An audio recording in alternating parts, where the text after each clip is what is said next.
6 years ago, my husband and I decided to add on to our family. We had started having children, and we decided we wanted to add a dog to our family as well. Well, we found a Sheltie, which he is an amazing dog too.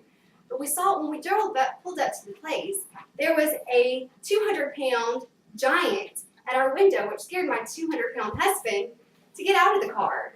Well, once we got to know the breed and met with this breed's parents, we decided maybe eventually we wanted a Newfoundland of our own. So we started doing research, and finally, 6 months ago, we added on to our family with the Newfoundland. Yes, he is 6 months old, and he weighs approximately 100 pounds.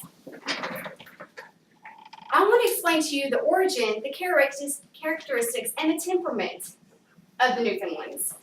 The origin breed of the Newfoundlands, they came from, surprisingly, Newfoundland. They originated in Newfoundland, and they were also known as the big black bear dogs by Vikings. At least that's the romance tale. The Wikipedia tells us about this dog breed information. The life expectancy of Newfoundlands usually ranges between 9 to 15 years, and most of the time, Newfoundlands have problems with their hips because their bones are so big that they're carrying a massive muscle and bone every day. Their general purpose of the breed was originally for water rescue. Supposedly, the Vikings and other people around the world use these dogs to rescue people from the oceans, and they are still used for that exact purpose today. A lot of water rescue dogs are found up north mostly because of their thick fur and their big, giant size. Most northerners are familiar with it. Down south, not so much because they do require air conditioning, and you have to keep a steady eye on them because they can get hot way too fast. Now that I've told you about the Newfoundland, the origin of the Newfoundland breed, and where they originated from, and their original purpose, I would like to explain a few characteristics about the Newfoundlands. Newfoundlands, first off, have webbed feet, which, due to their massive bone structure, you wouldn't think that they would be able to swim quite as effectively as, say, a smaller dog, example, a poodle, but they can. Their buoyant bones and their huge muscle temperament, or huge muscles, give them power through rough waves to go over the ocean's tides and the different waves with such a power and a force that cannot be reckoned with in any other breed of dog. Their fur coat has 2 different layers of fur. One, so that it's water resistant, so they don't have to dry, because if you had a dry Newfoundland with regular fur, it would take hours of blow drying these dogs. Believe me, I know, they're very, very, very hard to take care of and clean on that basis. They cannot stay out of water for the life of them. When he was 6 months old, he he was 6 weeks old. He jumped in the bathtub with me. A puppy, a 16-pound puppy, in the bathtub with his mama. Their ears also have a different way to keep water from going in them while they are swimming through these waves to help protect them from different ear infections.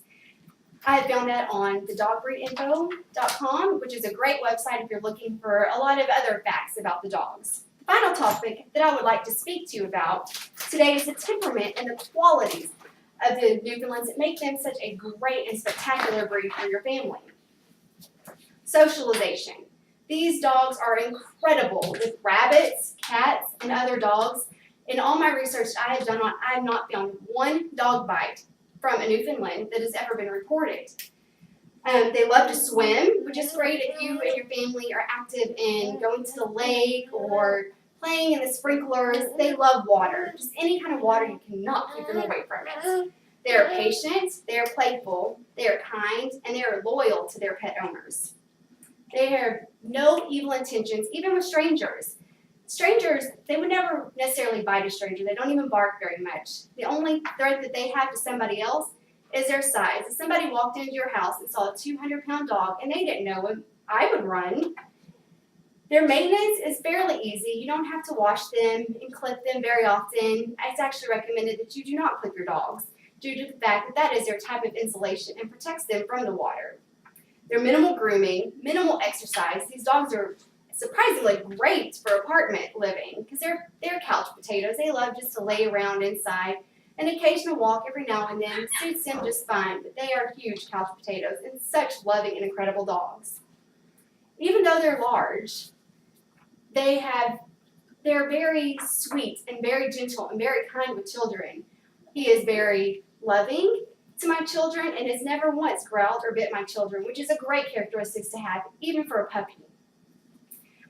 Now that I've told you their origins, the temperaments, and the different characteristics of Newfoundland dogs, I hope that one day you decide to maybe look into them, if not even just meet a dog, one of these dogs. This breed of dog is very, very great and very loving. You will not be disappointed once you meet one of these puppies.